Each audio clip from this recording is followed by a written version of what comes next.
Yes, and going back to or addressing the human nature, because we talk about it, both Australians and Canadians are known as and perceived all over the world that we are gentle men and women, and we are not prone to start a fight or participate in wars. And both nations have a high percentage of immigrants that live in harmony with one another.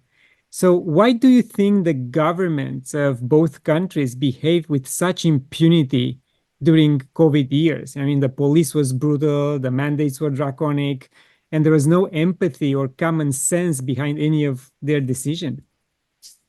Yeah, look, that's a really good question. I 100% believe that COVID was a deliberate policy strategy. I don't think COVID really presented the inherent danger that it was broadcast as. I think the figures were quite fraudulent. I think it was very carefully orchestrated and manipulated. I mean, one of my favorite sayings is have the guts to join the dots.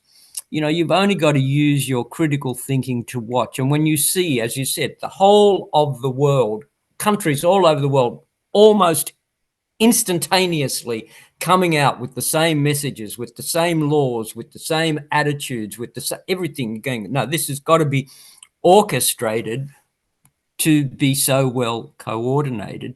I think it was a trial run. I think this was when the elite really wanted to see, okay, how far can we go? How far can we turn everything off? How far can we create this domination? I mean, if you think about it, I mean, you're 100% right.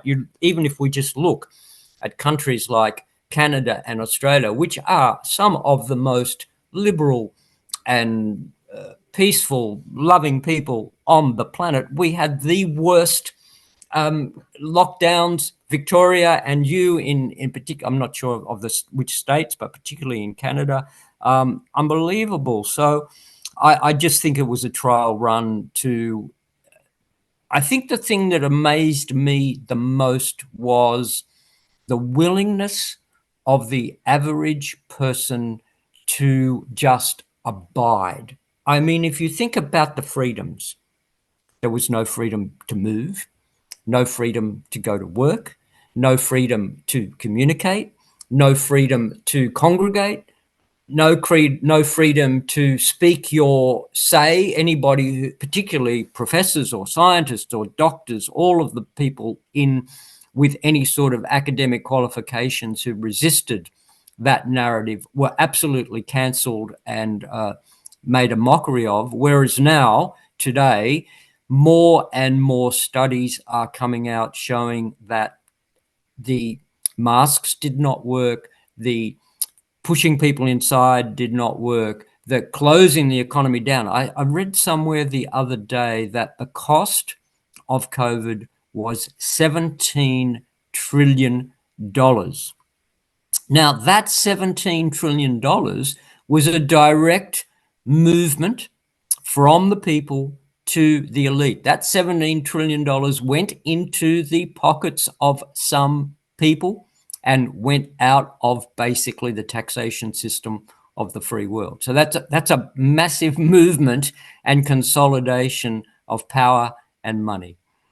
Yes, it was a decimation of small businesses, because a small business, in my opinion, doesn't receive more than, let's say, 100 to 200 customers a day. If it's not a bakery or, other type of shop, like a barber shop.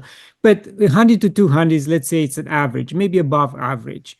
So a Costco or a Walmart receives thousands of customers every single day. So how can you explain that you close a business which can control the customers in and out, but you don't close the Walmart?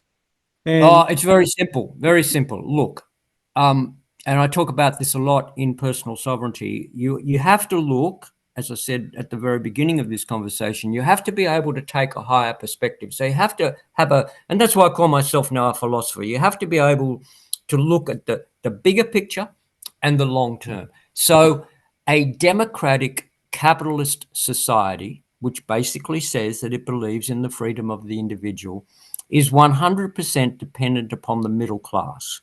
As the middle class grows, then you have a strong capitalist free market system, and you also have a democratic system. So if you want to destroy that whole paradigm, you must eliminate the middle class.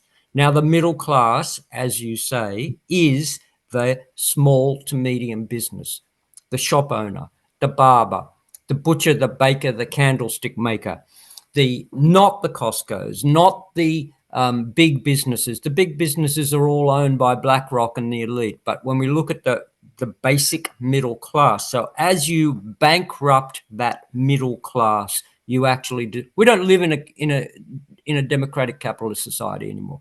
Not in Canada, not in Australia. Okay. I mean, they have tinkered so much with the free market system. I mean, for example, I don't want to get too distracted into economics, but your interest rate is the basic price lever in a capitalist society because it is the price of capital.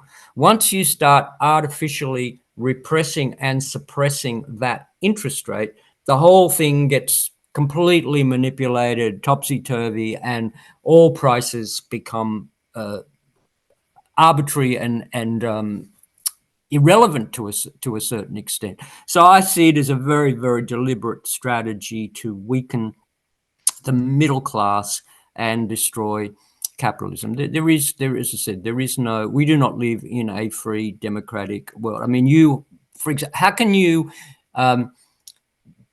people, the truck drivers that protested in Canada had their bank accounts frozen. I mean, that is not capitalism, and that is not democratic.